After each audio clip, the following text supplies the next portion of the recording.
Forget turkey and all the trimmings. This Thanksgiving, these Americans are just hungry for the chance to start living their dream as new U.S. citizens. They have withstood a barrage of brutal and unrelenting anti-immigrant rhetoric for more than a year, build a border wall, crack down on sanctuary cities, block migrants from certain Muslim-majority nations.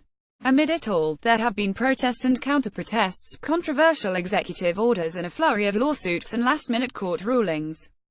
The Daily News talked to a handful of modern-day pilgrims to gauge their thoughts on life in the U.S. amid the turbulent climate. Here are their stories. Dylan Akadnes, 32, Turkey. Akadnes has a whole lot to be thankful for, starting with his freedom.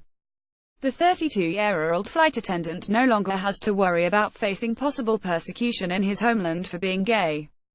One of the reasons I moved to the United States is that people have more freedom to be themselves, said Akadnes, who hails from the southern coastal city of Adana. Just being yourself and being gay. In my country, it's not illegal, but it's not accepted.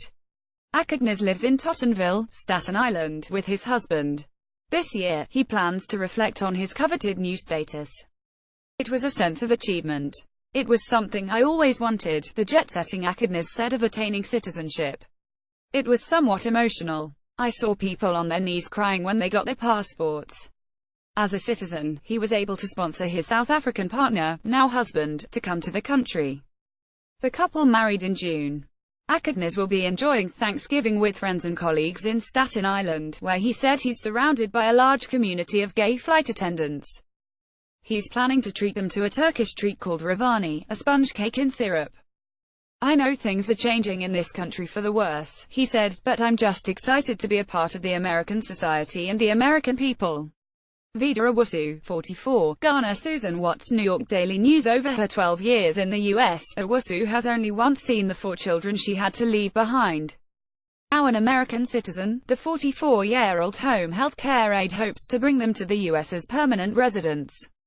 If you're not lazy, there are a lot of different jobs you can have.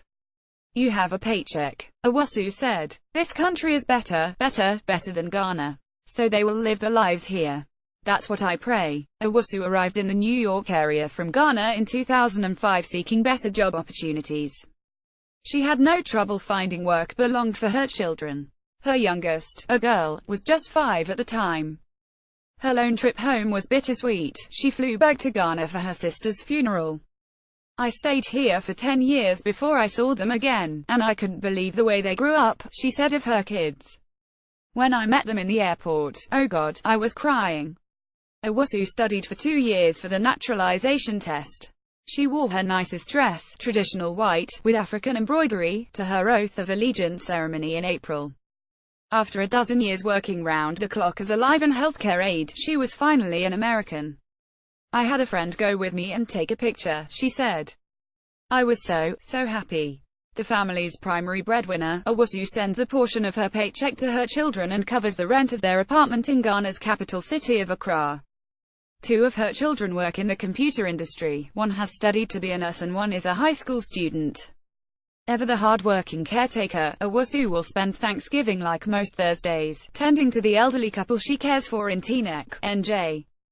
Liam Laguerre, 27, Trinidad. Susan Watts, New York Daily News. For years, Laguerre had been procrastinating on submitting his citizen application. Then along came President Trump, and the 27-year-old reporter quickly got down to business. The Trinidad native, who works for the Commercial Observer, became a citizen in August. I didn't take it as a serious commitment until this year when I saw the news that there were executive orders signed that didn't allow green card holders from some countries to enter into the United States, said Laguerre, who lives in Sheepshead Bay, Brooklyn. With the wave of a pen you wouldn't be able to enter your home. That was a wake-up call. Laguerre arrived in the U.S. during grade school with his mom, who married an American. Now that I've become a citizen, it's a declarative statement that this is my home, he said. The passport is a huge thing. On Thursday, Laguerre will be putting that document to use, celebrating Thanksgiving with his mom in Japan. I still have the people I love with me, and it's still a Thanksgiving for me.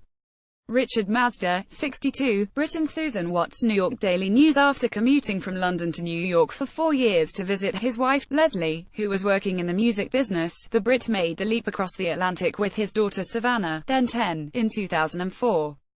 With a storied career in music behind him and an impressive acting resume, which boasts roles in Saving Private Ryan and the first Harry Potter movie, it was time to plant his feet firmly on American soil. "I didn't want to stay in London anymore," he told the Daily News. "A couple of things happened that made it possible for me and my daughter to move to New York." Shortly after his arrival, Mazda struck a deal with some friendly bar owners in Queens who agreed to allot space for his acting troupe to rehearse there, at no cost, as long as they stuck around for pints afterward. "That gave me a chance. That was my first experience of the American can-do," he said. America celebrates that spirit, still to this day. Within a year, Mazda was cast in his first off-Broadway production. "I didn't really have a business plan, or a master plan. I just wanted to keep putting on plays and acting and directing." In 2007, he opened the Secret Theatre, in Long Island City, Queens, an intimate 99-seat venue tucked under the neighborhood's elevated tracks, where budding actors and professionals practice and perform theater, dance, opera, and improv. The dual citizen said he often feels more proud of his American allegiance than his British citizenship. "The Thanksgiving holiday is really the time when most Americans, and I'm now including myself in that, think of family," he said. "Thanksgiving has a little more realness to it, which I really like." Mazda, who is a vegan, will be cooking for friends and family on Thursday. "I will adapt a typical British Christmas dinner, and I'll make it without the bird." Voon Chu, 27, Malaysia. Susan Watts, New York Daily News. Voon Chu emigrated to the U.S. in the early 2000s. The then 27-year-old came over on a sponsorship with Turkle Foreman LLP and began working as a paralegal in Manhattan. "My mom wanted me to further my education overseas," he told the news. "It was a very exciting opportunity." Chu remembers the culture shock more than anything. "One of the most jarring differences was the meal portions were enormous compared to what I was used to, and it was such a novelty to have a hamburger, fries and milkshake at a diner," he said. "I feel more secure and at home here and free to express my creative, colorful self." A man of many talents, Chu also moonlights as a DJ, portrait photographer and event planner. On June 29, Chu officially became a U.S. citizen. This Thanksgiving will be extra special for the West Village resident as it's his first time celebrating the holiday as an American. "I'm thankful for my health and support system, having suffered loss of loved ones to cancer," he said. Understanding the importance of self-care and mental health by trying to find pockets of happiness and not take any day or experience for granted, Chu will be celebrating Thursday with his extended Italian family on Long Island and then again on Friday with friends in Brooklyn. "I suspect there will be Jackbox and bourbon cocktails." Fast facts on citizenship. Last year, more than 972,000 people applied for U.S. citizenship, and more than 753,000 were granted it, marking a 3% jump from the year before. In 2015, 783,000 people sought citizenship. Of those, more than 730,000 were successful in their bids to become full-fledged Americans. In New York, Newark and Jersey City, more than 122,000 people were sworn in as U.S. citizens during 2016. The four-step path to naturalization entails submitting an application, undergoing background checks and fingerprinting, taking the civics test and being interviewed and taking the naturalization oath of allegiance.